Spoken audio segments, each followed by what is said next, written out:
السلام علیکم ورحمۃ اللہ وبرکاتہ۔ قبرستان میں ایک عورت کی لاش ملی جسے تازہ کھودی گئی قبر میں پھینکا گیا تھا۔ قبرستان کے ریکارڈ کے مطابق یہ قبر 50 سال پہلے مرنے والے ایک شخص کی تھی۔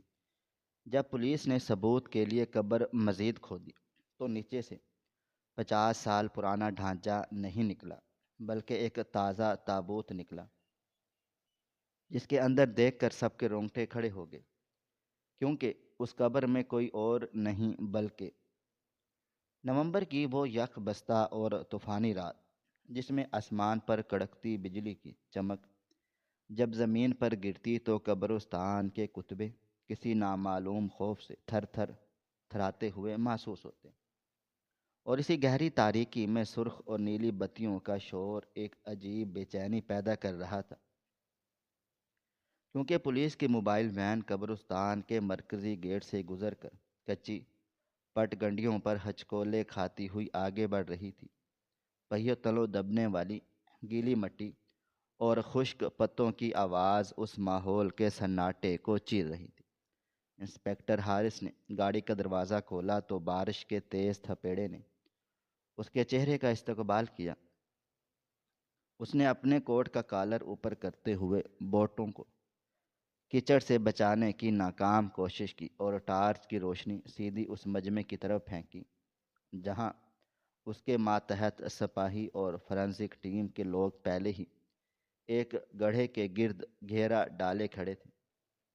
ہوا میں مٹی کی سوندھی خوشبو کے ساتھ ساتھ خون کی ایک ناگوار بساند بھی رچی بسی تھی، جو تجربہ کار انسپکٹر کو یہ بتانے کے لیے کافی تھی کہ معاملہ صرف لاش ملنے کا نہیں ہے بلکہ ایک بے رحم قتل کا ہے۔ سر، لاش یہاں ہے۔ سب انسپکٹر ندیم نے حارث کو دیکھتے ہی سلوٹ کیا اور مجمع کو ہٹنے کا اشارہ کیا۔ حارث آگے بڑھا اور ٹارچ کی روشنی میں اس تازہ کھودی گئی زمین پر ڈالی تو منظر دیکھ کر اس کی آنکھوں میں بھی حیرت کے سائے لہرا گئے۔ زمین کو بامشکل 2 یا 3 فٹ کھودا گیا تھا اور اس کچے گڑھے میں ایک عورت کی لاش بے دردی سے پھینکی گئی تھی۔ اس کا چہرہ مٹی اور خون سے لتھ پت تھا، لیکن مہنگے لباس اور ہاتھوں میں موجود ہیرے کی انگوٹھیاں اس بات کی گواہی دے رہی تھیں کہ یہ عورت کوئی عام عورت نہیں تھی۔ اس کے ماتھے کے عین وسط میں گولی کا نشان تھا جس نے اس کی پیشانی کو شق کر دیا تھا۔ کھلی ہوئی آنکھوں میں ابھی تک آخری لمحے کی وحشت منجمد تھی، جیسے اس نے موت کو اپنی طرف آتے ہوئے دیکھا ہو اور یقین نہ کیا ہو کہ اس کے ساتھ یہ بھی سب ہو سکتا ہے۔ بارش کا پانی لاش کے اوپر سے بہہ کر قبر کی مٹی میں جذب ہو رہا تھا، گویا زمین اسے قبول کرنے سے ہچکچا رہی ہو، مگر پانی اسے زبردستی مٹی میں ضم کرنے پر بضد ہو۔ حارث نے دستانے پہنے لاش کے قریب جا کر جھک کر دیکھا۔ عورت کی عمر 50 کے پیٹے میں معلوم ہوتی تھی۔ چہرے پر مصنوعی بناؤ سنگھار کی تہیں اب بارش اور کیچڑ میں گھل چکی تھی، جس سے اس کے چہرے کی جھریاں اور سختی نمایاں ہو گئی تھی۔ کیا شناخت ہو سکی ہے؟ حارث نے سپاٹ لہجے میں پوچھا تو ندیم نے سر ہلاتے ہوئے جواب دیا، جی سر، اس کی جیب سے ملنے والے شناختی کارڈ اور ابتدائی تلاشی کے مطابق یہ زرینہ بیگم ہیں، وہی مشہور سوشل ورکر جو شہر کے پاش علاقے میں رہتی ہیں اور یتیموں کے لیے فلاحی تنظیم چلاتی ہیں۔ لیکن سر، ندیم کچھ کہتے کہتے رک گیا۔ حارث نے سوالیہ نظروں سے اسے دیکھا تو وہ مزید قریب ہو کر سرگوشی کے انداز میں بولا، ہمارے مخبروں کی رپورٹ کے مطابق اس عورت کا سوشل ورک صرف ایک دکھاوا تھا۔ اندر خانے یہ شہر کے بہت بڑے ڈرگ مافیا کے ساتھ جڑی ہوئی تھی۔ کہا جاتا ہے کہ یہ کالی کمائی کو سفید کرنے کا سب سے بڑا ذریعہ تھی۔ حارث نے گہری سانس لی اور دوبارہ لاش کی طرف دیکھا۔ اسے یاد آیا کہ اس نے کئی بار اخباروں میں اس عورت کی تصویریں دیکھی تھیں، جہاں یہ وزیروں اور مشیروں کے ساتھ کھڑی یتیموں کے سر پر ہاتھ رکھ رہی ہوتی تھی۔ آج وہی سر گولی سے پھٹا ہوا کیچڑ میں پڑا تھا۔ لاش کو پوسٹ مارٹم کے لیے بھجواؤ اور فورینزک ٹیم سے کہو اس گڑھے کے ارد گرد ہر ممکن ثبوت اکٹھا کریں۔ مجھے جوتوں کے نشانات، گاڑی کے ٹائروں کے نشانات، سب کچھ چاہیے۔ بارش سب دھو دے، اس سے پہلے کام ختم کرو۔ حارث نے حکم دیا اور پھر اپنی ٹارچ کی روشنی گھما کر قبر کے کتبے پر ڈالی تو اس اد خودی قبر کے سرانے لگا ہوا تھا۔ کتبہ بہت پرانا اور شکستہ تھا اور اس پر جمی ہوئی کائی بتاتی تھی کہ برسوں سے کسی نے اسے صاف کرنے کی زحمت نہیں کی تھی۔ حارث نے ٹارچ قریب کی اور کتبے پر کندہ تحریر پڑھنے کی کوشش کی۔ بارش کے قطروں کو ہاتھ سے صاف کرتے ہوئے اس نے پڑھا: بابا رحمت علی ولد کرم دین، وفات 14 نومبر 1974۔ حارث چونک گیا۔ اس نے دوبارہ تاریخ پڑھی: 1974، یعنی یہ قبر آج سے 50 سال پرانی تھی۔ اس کے ماتھے پر بال پڑ گئے۔ اس نے فوراً آواز لگائی: گورکن کہاں ہے؟ اسے میرے سامنے پیش کرو۔ چند لمحوں کے بعد ایک نحیف اور کامتا ہوا بوڑھا شخص پولیس والوں کے حصار میں حارث کے سامنے لایا گیا۔ اس کے ہاتھ میں ایک بوسیدہ لاٹین اور بغل میں ایک موٹا سا رجسٹر دبا ہوا تھا، اور وہ سردی اور خوف دونوں سے لرز رہا تھا۔ تمہارا نام کیا ہے بابا؟ اور تم کب سے یہاں پر کام کر رہے ہو؟ حارث نے قدرے نرمی سے پوچھا تاکہ وہ بوڑھا کچھ سنبھل سکے۔ جی صاحب جی، میرا نام کرمو ہے۔ میں پچھلے 40 سالوں سے اس قبر کی رکھوالی کر رہا ہوں، اس قبرستان میں۔ میرے باپ دادا بھی یہی سب کرتے تھے، بوڑھے نے لرزتی ہوئی آواز میں جواب دیا۔ حارث نے قبر کی طرف اشارہ کرتے ہوئے پوچھا: یہ قبر کس کی ہے؟ اور کیا تم نے اسے حال میں دوبارہ کھودا تھا؟ گورکن نے خوفزدہ نظروں سے لاش اور قبر کو دیکھا اور فوراً کانوں کو ہاتھ لگاتے ہوئے بولا: توبہ توبہ صاحب جی، میں نے نہیں کھودا، یہ تو بابا رحمت کی قبر ہے۔ اللہ والے لوگ تھے، 50 سال ہو گئے ان کو پردہ کیے ہوئے۔ اس قبر پر تو کوئی فاتحہ پڑھنے بھی نہیں آتا۔ ان کا کوئی وارث نہیں بچا تھا۔ یہ قبر تو بالکل پکی اور بند تھی۔ مجھے تو خود سمجھ نہیں آ رہا کہ یہ آج کھلی کیسے، اور یہ لاش کس نے ڈالی؟ حارث نے اس کے ہاتھ سے رجسٹر لیا اور صفحات پلٹنے لگا۔ پرانے کاغذوں کی بو نے اس کی ناک میں دم کر دیا۔ آخر کار اسے 1974 کا ریکارڈ مل گیا۔ واقعی وہاں بابا رحمت کا نام درج تھا اور قبر کا نمبر 402 تھا، جو کتبے پر بھی لکھا تھا۔ حارث سوچ میں پڑ گیا۔ اگر یہ قبر 50 سال پرانی ہے تو قاتلوں نے لاش چھپانے کے لیے اتنی پرانی قبر کا انتخاب کیوں کیا؟ عام طور پر مجرم کچی زمین یا نئی قبریں ڈھونڈتے ہیں تاکہ مٹی نرم ملے۔ ایک 50 سال پرانی قبر کی زمین تو پتھر کی طرح سخت ہو چکی ہوتی ہے، اسے کھودنے میں گھنٹوں لگتے۔ پھر قاتلوں نے اتنی محنت مشقت کیوں کی؟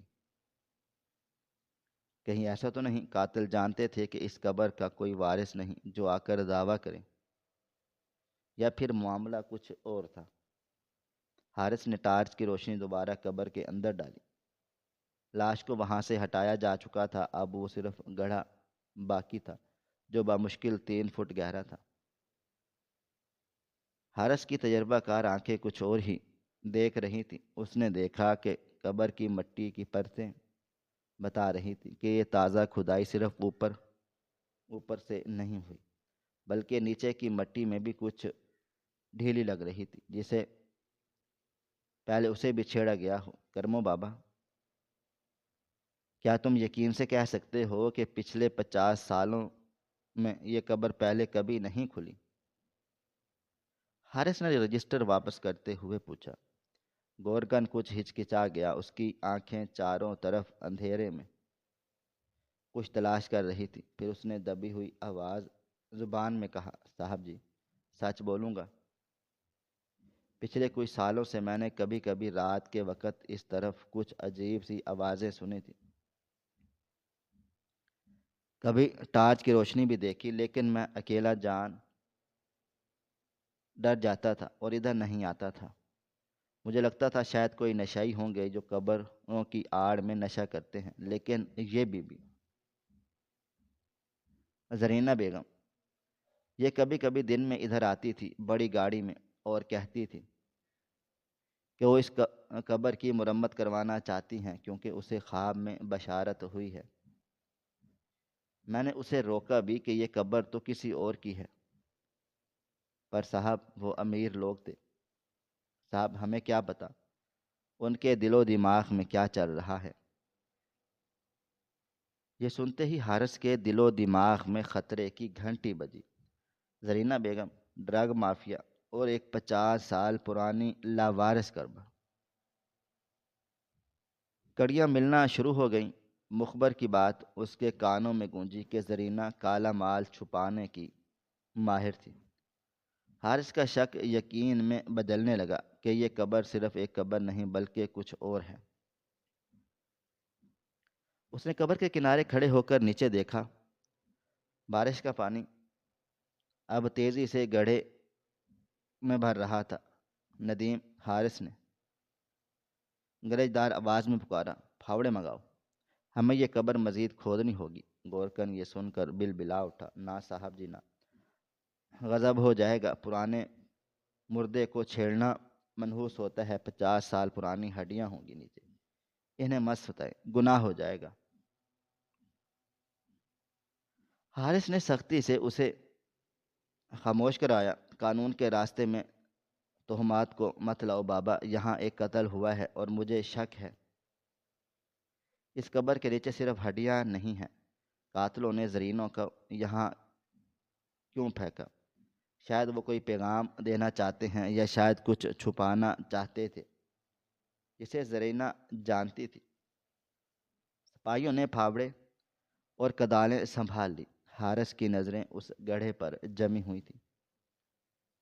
اس کا دل کہہ رہا تھا کہ نیچے کوئی بہت بڑا راز دفن ہے جو آج اس طوفانی رات میں باہر آنے کے لیے بے چین ہے۔ کھودو، اس نے حتمی حکم دیا، اور جیسے ہی سپاہی نے پہلا وار کیا، دھات کے پتھر سے ٹکرانے کی نہیں بلکہ کسی کھوکھلی چیز پر لگنے کی ہلکی سی آواز آئی، مگر حارث نے اسے نظر انداز کرتے ہوئے کام جاری رکھنے کا اشارہ کیا۔ بارش تیز ہو گئی اور آسمان پر بجلی کی کڑک نے جیسے آنے والے منظر کی پیشگی اطلاع کر دی ہو۔ حارث اپنی جگہ پر ساکت کھڑا رہا۔ اسے اندازہ نہیں تھا کہ وہ جس شخص کی تلاش میں مٹی ہٹوا رہا ہے وہ سچ انسانی عقل کو دنگ کر دینے والا ہے، ایک ایسا راز جو 50 سال کے فاصلے کو مٹا دے گا اور جرم و سزا کی ایک نئی داستان رقم کرے گا۔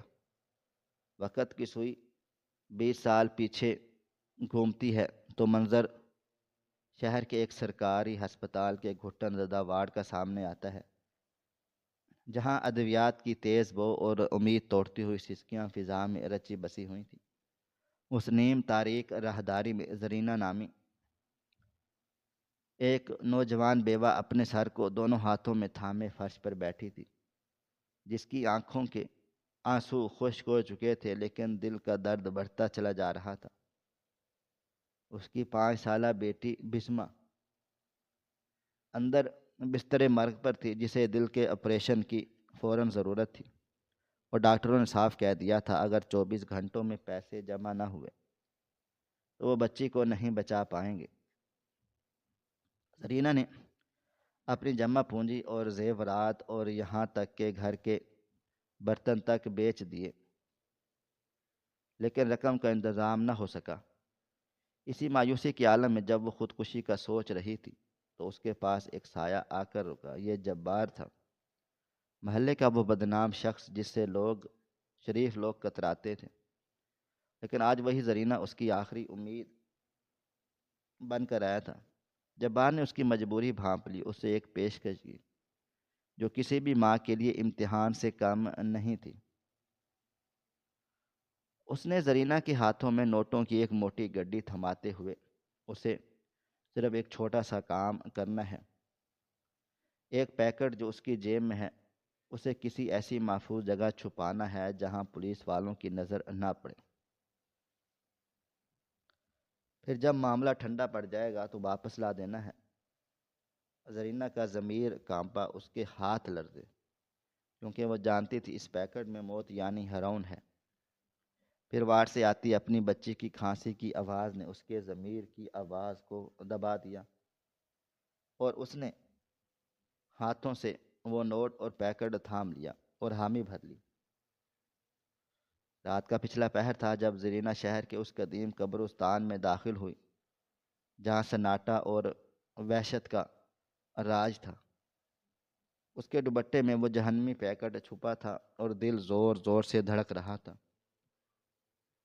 اسے سمجھ نہیں آ رہی تھی وہ کہاں جائے۔ تبھی اس کی نظر ایک ٹوٹی ہوئی کچی قبر پر پڑی جس کا کتبہ ٹیڑھا ہو چکا تھا، ارد گرد جھاڑیاں اگی ہوئی تھی۔ یہ بابا رحمت کی قبر تھی جو دنیا سے کٹے ہوئے تھے۔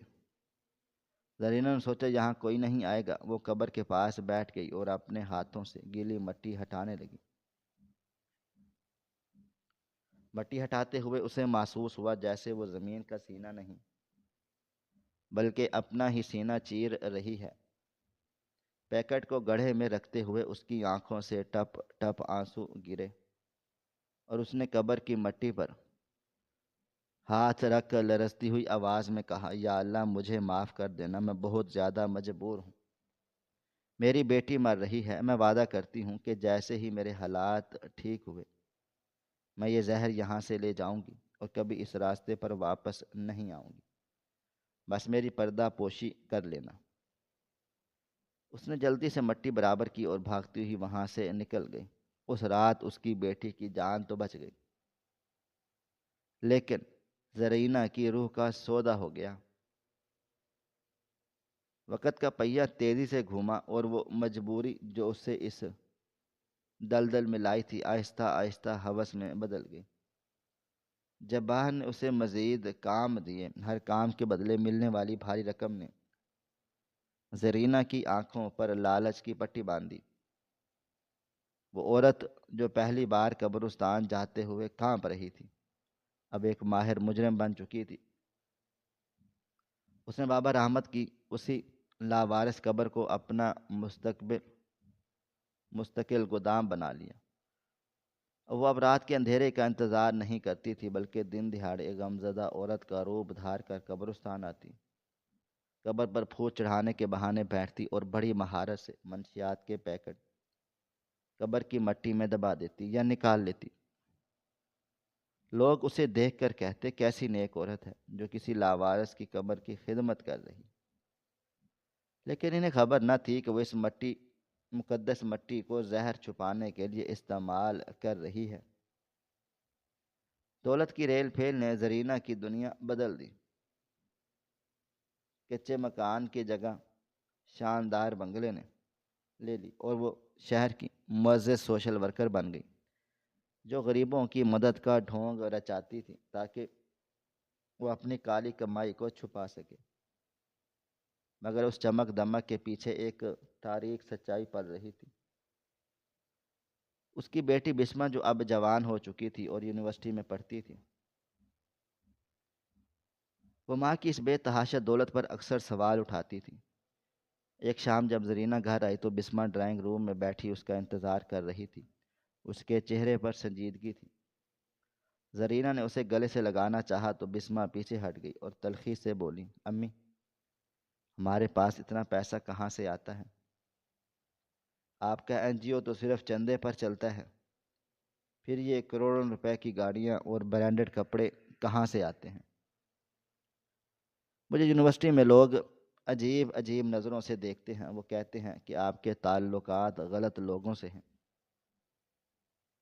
زرینہ کا چہرہ غصے سے سرخ ہو گیا۔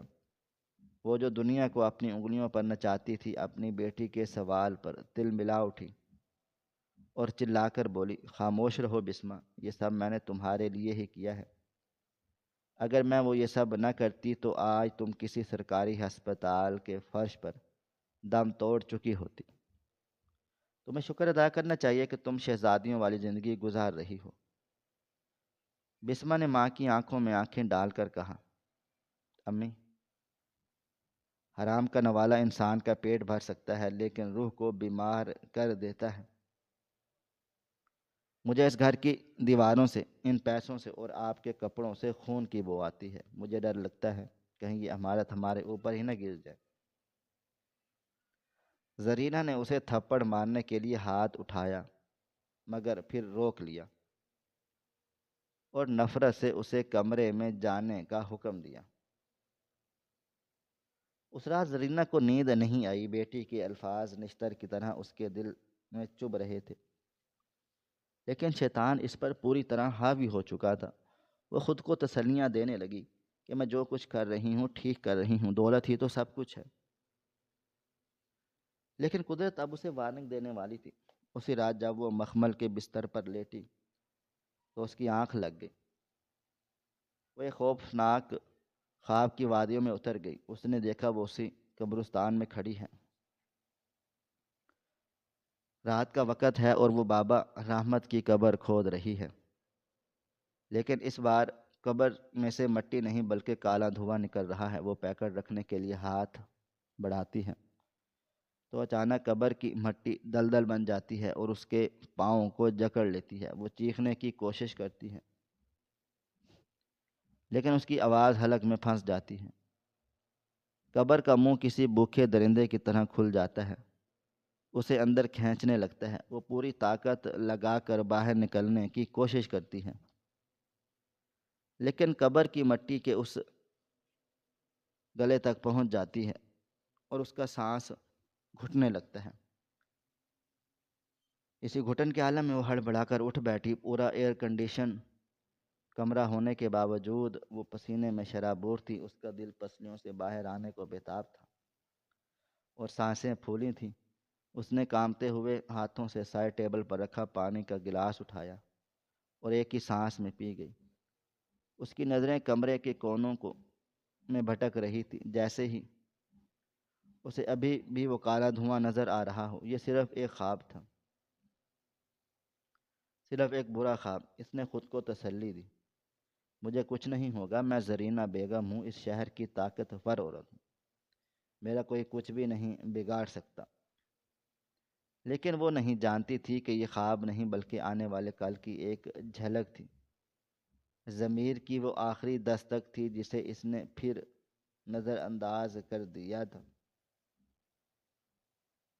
اگلی صبح اس نے اپنی بیٹی سے نظریں چرائیں اور اپنے معمولات میں مگن ہو گئی۔ اسے اندازہ نہیں تھا کہ جس قبر کو وہ پچھلے 20 سال سے استعمال کر رہی ہے، جس خاموش بزرگ کی مٹی نے اسے اپنے گناہوں کا بوجھ اٹھانے پر مجبور کیا ہے، اب وہ مٹی اپنا حساب چکانے کے لیے تیار ہو چکی ہے۔ اور قدرت کا انتقام ہمیشہ غیر متوقع راستوں سے آتا ہے۔ اس کی بے خوفی اور تکبر اسے اس انجام تک کی طرف کھینچ کر لے کر جا رہے تھے جہاں واپسی کا کوئی راستہ نہیں بچا تھا۔ شام کے گہرے سائے اب رات کی سیاہی میں بدل چکے تھے اور آسمان پر منڈلاتے بادل کسی بڑی تباہی کا پیش خیمہ محسوس ہو رہے تھے۔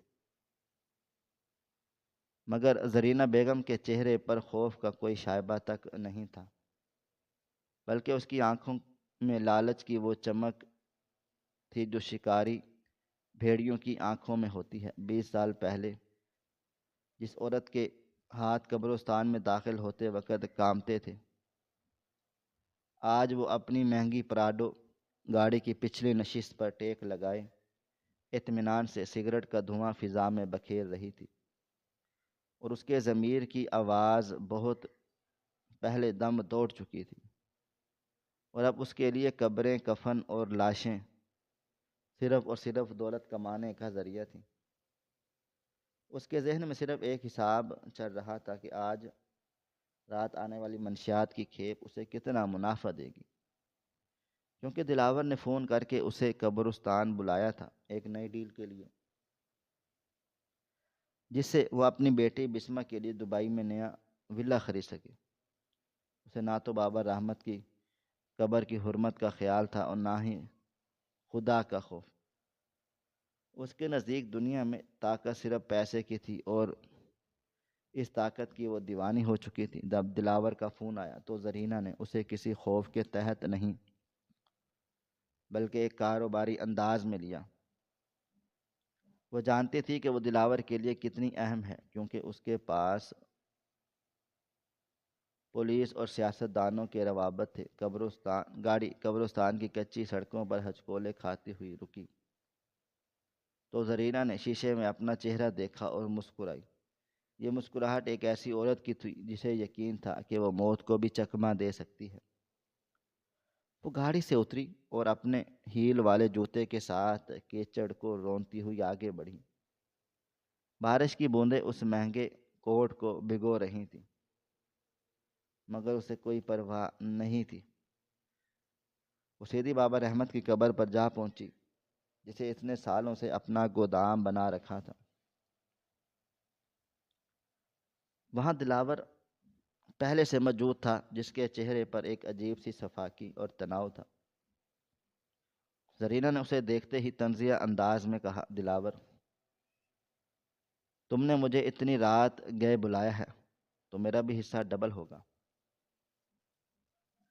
اب میں پرانے ریٹس پر کام نہیں کروں گی۔ میں نے سنا ہے پولیس میرے پیچھے ہے، اور اگر میں خطرہ مول لے رہی ہوں تو مجھے اس کی پوری پوری قیمت چاہیے۔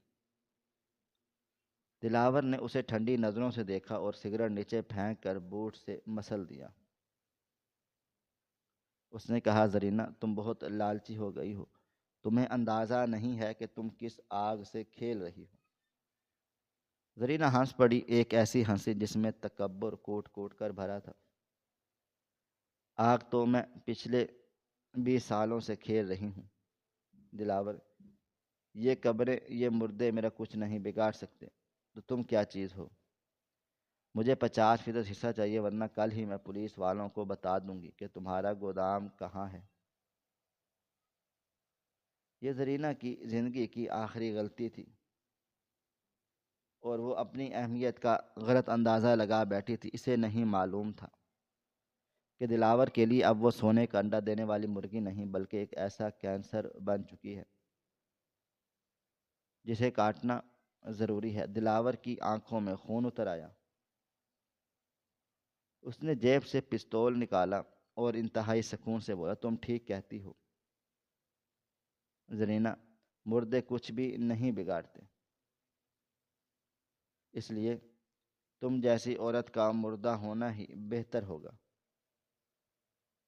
بہتر تو یہی ہے کہ تم میری راہ کا کانٹا بن سکو۔ زرینہ کے چہرے کی ہنسی غائب ہوگی، مگر اس سے پہلے کہ وہ کوئی سمجھ پاتی یا کوئی رد عمل ظاہر کرتی، دلاور نے ٹریگر دبا دیا۔ گولی چلنے کی آواز بادلوں کی گرج میں دب گئی اور زرینہ کے ماتھے کے عین وسط میں سوراخ ہو گیا۔ اس کی آنکھوں میں موت کے وقت بھی خوف کی بجائے حیرت تھی کہ کوئی اسے کیسے مار سکتا ہے۔ وہ پیچھے کی طرف گری اور اسی گڑھے میں جا پڑی جسے وہ اپنی دولت کی تجوری سمجھتی تھی۔ دلاور نفرت سے اس کی لاش پر تھوکا اور اپنے ساتھیوں کو اشارہ کیا، اسے یہیں دفن کر دو۔ آج کے بعد اس کا قصہ ختم۔ یہ قبرستان اب اس کا مستقل ٹھکانہ ہے۔ ساتھیوں نے تیزی سے مٹی ڈالنا شروع کر دی۔ زرینہ بیگم، جو شہر کی معزز ترین خواتین بنی پھرتی تھی، اب ٹنوں مٹی کے نیچے دب رہی تھی۔ اسے بچانے والا کوئی نہیں تھا، نہ اس کا پیسہ، نہ اس کے تعلقات، اور نہ اس کی وہ بیٹی جس کے لیے اس نے یہ سب سلطنت کھڑی کی تھی۔ دلاور نے کام ختم ہونے کے بعد اطمینان کا سانس لیا اور وہاں سے نکل گیا۔ اسے یقین تھا کہ 50 سال پرانی قبر کو کوئی بھی نہیں کریدے گا، اور زرینہ کا نام و نشان مٹ جائے گا۔ لیکن قدرت کا اپنا ایک حساب کتاب ہوتا ہے جو انسان کی سوچ سے ماورا ہے۔ دلاور نہیں جانتا تھا کہ اس نے زرینہ کو جس جگہ دفن کیا ہے وہاں وہ اکیلی نہیں، زمین کے نیچے ایک ایسا بھیانک راز چھپا ہوا تھا جو کچھ ہی گھنٹوں کے بعد دنیا کے سامنے آنے والا تھا، اور جس کی بنیاد کسی جادو یا کرامت پر نہیں بلکہ انسانی رشتوں کی بے حسی اور مکافات عمل کی اٹل حقیقت پر تھی۔ بارش تیز ہوتی جا رہی تھی، جیسے قدرت اس ظلم کے نشانات کو دھونے کی بجائے اسے مزید نمایاں کرنے کی تیاری کر رہی ہوں۔ انسپکٹر ہارس کی زیر نگرانی قبر کی کھدائی جاری تھی اور ماحول میں تناؤ کی کیفیت انتہا کو پہنچ چکی۔ بارش کا پانی گڑھے میں جمع ہو رہا تھا، جس سے سپاہیوں کو کام کرنے میں دشواری آ رہی تھی، لیکن حارث کا حکم اٹل تھا۔ اسے یقین تھا کہ زرینہ کی لاش کے نیچے کچھ ایسا ضرور ہے جو اس کی قتل کی اصل وجہ ہے، شاید منشیات کا بہت بڑا ذخیرہ یا پھر کوئی ایسا ثبوت جسے قاتل چھپانا چاہتا تھا۔ گورکن کرمو ایک کونے میں سہما ہوا کھڑا تھا اور دعائیں مانگ رہا تھا کہ پرانے مردے کی بے حرمتی نہ ہو۔ اچانک سپاہی کا کدال کسی چیز سے ٹکرایا۔ اس بار آواز کسی لکڑی یا دھات کی نہیں بلکہ ایک ایسی تھی جیسے کدال کسی نرم چیز میں دھنس گئی ہو۔ سپاہی گھبرا کر پیچھے ہٹا اور چلایا، سر یہاں نیچے کچھ اور ہے، یہ مٹی نہیں ہے۔ حارث نے فوراً ٹارچ کی تیز روشنی گڑھے کے اندر پھینکی۔ سپاہیوں نے ہاتھوں سے کیچڑ اور مٹی کو ہٹانا شروع کیا۔ سب کی سانسیں رکی ہوئی تھی۔ جیسے جیسے مٹی ہٹتی چلی گئی، نیچے سے کسی انسان کا لباس اور جسم نمایاں ہونے لگا، اور یہ کوئی ہڈیاں یا ڈھانچہ نہیں تھا بلکہ ایک اور تازہ لاش تھی جسے زرینہ کی لاش پھینکنے سے چند گھنٹے پہلے یہاں دفن کیا گیا۔ حارث کے قدموں تلے سے زمین نکل گئی۔ ایک ہی قبر میں دو تازہ لاشیں، یہ کیسے ممکن تھا؟ اسے باہر نکالو احتیاط سے، حارث نے گرئی دار آواز میں حکم دیا۔ سپاہیوں نے فوری طاقت لگا کر اس لاش کو باہر کھینچا اور زرینہ کی لاش کے برابر میں گیلی گھاس پر لٹا دیا، اور جب حارث نے اس لاش کے چہرے سے کیچڑ صاف کیا تو وہاں موجود ہر شخص کے منہ سے بے اختیار چیخیں نکل گئیں۔ انسپکٹر حارث جیسا سخت جان افسر بھی سر پکڑ کر بیٹھ گیا۔ یہ لاش کسی اجنبی کی نہیں تھی، یہ کوئی دشمن نہیں تھا، بلکہ یہ 20 سالہ نوجوان لڑکی بسمہ تھی، زرینہ کی اپنی سگی بیٹی، جس کے مستقبل کے لیے زرینہ نے حرام کا راستہ اپنایا تھا۔ وہ اسی قبر میں اپنی ماں کے نیچے دبی ہوئی تھی۔ منظر کی ہولناکی نے سب کو گنگ کر دیا۔ فرانسک ٹیم کے انچارج نے لرزتے ہاتھوں سے بسمہ کی لاش کا معائنہ کیا، اور اس کے گلے میں دلاور کے گروہ کے مخصوص نشانات تھے، جس سے صاف ظاہر تھا کہ اسے گلا دبا کر مارا گیا ہے۔ بسمہ کی مٹھی سختی سے بند تھی، جیسے اس نے مرتے وقت کسی چیز کو تھام رکھا تھا۔ حارث نے بڑی مشکل سے اس کی انگلیاں کھولیں تو اس کے ہاتھوں سے ایک مڑا تڑا کاغذ کا ٹکڑا اور ایک چھوٹا سا موبائل فون برآمد ہوا۔ موبائل فون واٹر پروف ہونے کی وجہ سے محفوظ تھا۔ حارث نے رومال سے فون صاف کیا اور اتفاق سے وہ آن ہو گیا، کیونکہ اس کی بیٹری باقی تھی۔ فون کے ان باکس میں ایک ویڈیو پیغام تھا جو سینڈ نہیں ہو سکا۔ حارث کے کامتے ہاتھوں سے ویڈیو پلے کی تو اسکرین پر بسمہ کا روتا ہوا چہرہ نمودار ہو گیا۔ وہ قبرستان کسی ویرانے میں چھپ کر ویڈیو بنا رہی تھی، اور پیچھے دلاور کے آدمیوں کی آوازیں آ رہی تھیں۔ ویڈیو میں بسمہ کانپتے ہوئے کہہ رہی تھی، امی مجھے معاف کر دیں، میں آج آپ کا پیچھا کرتے ہوئے یہاں تک آ گئی تھی۔ میں نے دیکھ لیا کہ آپ سوشل ورک نہیں کرتی ہیں بلکہ اس قبر میں زہر چھپاتی ہیں۔ میں یہ برداشت نہیں کر سکی کہ میری پرورش حرام کے پیسوں سے ہوئی ہے۔ میں نے آپ کے آنے سے پہلے یہ ساری منشیات نکال کر جلانے آئی تھی تاکہ آپ کو اور خود کو اس گندگی سے بچا سکوں اور دلاور کو بتا سکوں کہ اب ہم یہ لوگ کام نہیں کریں گے۔ لیکن دلاور کے آدمی پہلے سے یہاں پر موجود تھے۔ انہوں نے مجھے دیکھ لیا ہے امی، وہ مجھے مار دیں گے، اور اگر میں نہ بچوں تو یاد رکھنا کہ میں نے یہ سب آپ کو بچانے کے لیے ہی کیا تھا۔ خدا کے لیے اس راستے سے ہٹ جائیں۔ ویڈیو یہیں ختم ہو گئی کیونکہ شاید اسی لمحے اسے پکڑ لیا گیا۔ حقیقت اب شیشے کی طرح صاف اور خونی تھی۔ اسما اپنی ماں کو گناہ سے روکنے اور منشیات تلف کرنے آئی۔ دلاور نے اسے پکڑ لیا اور چونکہ وہ دلاور کے لیے خطرہ بن گئی، اس لیے اس نے بے رحمی سے مار کر اسی قبر میں دفن کر دیا جو زرینہ کا گودام تھا۔ اور پھر کچھ ہی دیر کے بعد زرینہ اپنی ہوس اور لالچ لے کر وہیں پہنچی تو دلاور نے اسے بھی مار کر انجانے میں اپنی ہی بیٹی کی لاش کے اوپر پھینک دیا۔ قدرت کا انتقام کتنا خاموش اور دردناک تھا۔ زرینہ ساری زندگی جس بیٹی کو سکھ دینے کے لیے حرام کماتی رہ گئی، آخر میں اس کے اپنے ہی گناہوں کے اڈے نے اس کی بیٹی کو نگل لیا، اور جس دولت کی خاطر دلاور سے لڑ جھگڑ رہی تھی، اسی دلاور نے اس کی کل کائنات بیٹی کو مٹی میں ملا دیا۔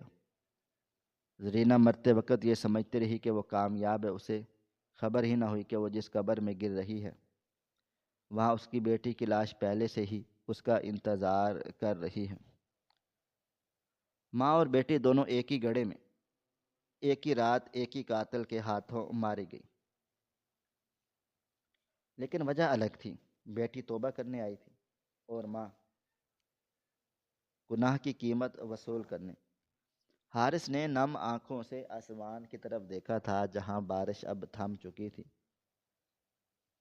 مگر ہوا میں سوگواری تھی۔ یہ کوئی جادو نہیں تھا، کوئی غیبی تابوت نہیں تھا، یہ خالصتاً انسانوں کے ہاتھوں سے کھودا گیا گڑھا تھا۔